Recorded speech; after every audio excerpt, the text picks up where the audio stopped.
ದೇಶವೇ ಕಂಬನಿ ನೀಡುತ್ತಾ ಇದೆ. ರಾಜಧಾನಿಯಲ್ಲೂ ಮಾಜಿ ರಾಷ್ಟ್ರಪತಿಗೆ ಅಂತಿಮ ನಮನ ಸಲ್ಲಿಸಲಾಯಿತು. ಕಲಾಂ ಆಶಯದಂತೆ ಬಿಬಿಎಂಪಿ ಅಧಿಕಾರಿಗಳು ಕೆಲಸಕ್ಕೆ ಹಾಜರಾಗಿ ಅಂತಿಮ ನಮನ ಸಲ್ಲಿಸಿದರು.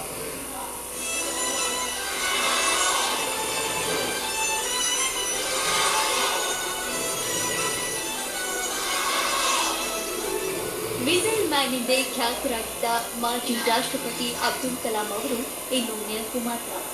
ರಾಷ್ಟ್ರಪತಿಯಾದರೂ ಜನಸಾಮಾನ್ಯರ ಜೊತೆ ಬೆರೆತು ಮಕ್ಕಳೊಂದಿಗೆ ಮನಬಿಚ್ಚಿ ಮಾತನಾಡುತ್ತಿದ್ದ ಅಬ್ದುಲ್ ಕಲಾಂ ನಿನ್ನೆ ಸಂಜೆ ಮೇಘಾಲಯದ ಶಿಲ್ಲಾಂಗ್ನಲ್ಲಿ ವಿಧಿವಶರಾದರು.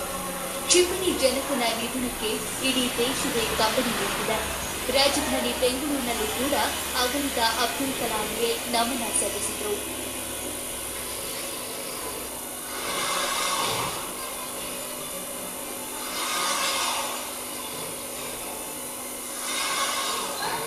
ಬೆಂಗಳೂರಿನಲ್ಲಿ ಬಹುತೇಕ ಖಾಸಗಿ ಶಾಲಾ ಕಾಲೇಜುಗಳು ಮುಚ್ಚಿದ್ವು.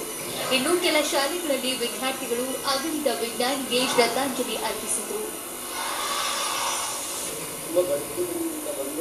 ಅವರು ಚೆನ್ನಾಗಿ ಓದಿ ಒಂದು ದೊಡ್ಡ ವ್ಯಕ್ತಿಯಾಗಿ ರಾಷ್ಟ್ರಪತಿಯಾಗಿ ಎಲ್ಲ ಮಕ್ಕಳ ಜೊತೆ ಬೆರೆತು ಆಟ ಆಡಿ ಎಲ್ಲ ಇದು ಮಾಡಿದ್ರು. ಅವ್ರ ಶಕ್ತಿನೂ ತುಂಬ ಬೇಜಾರಿದೆ.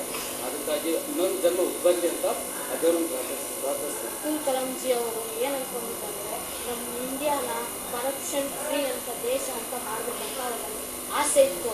ಅದು ಮಾಡ್ತಾ ಇದ್ರು. ಅವ್ರು ನಿಧನ ಆಗಿದ್ರು. ನಮ್ಗೆ ಫುಲ್ಲು ಬೇಜಾರಾಗ್ತಿದೆ. ಕಾಯಕ ಯೋಗಿ ಕಲಾಂನ ಆಶಯದಂತೆ ಇವತ್ತು ಬಿಬಿಎಂಪಿಯ ಅಧಿಕಾರಿಗಳು 1 ಗಂಟೆ ಹೆಚ್ಚು ಕೆಲಸ ಮಾಡಿದರು. ಈ ಮೂಲಕ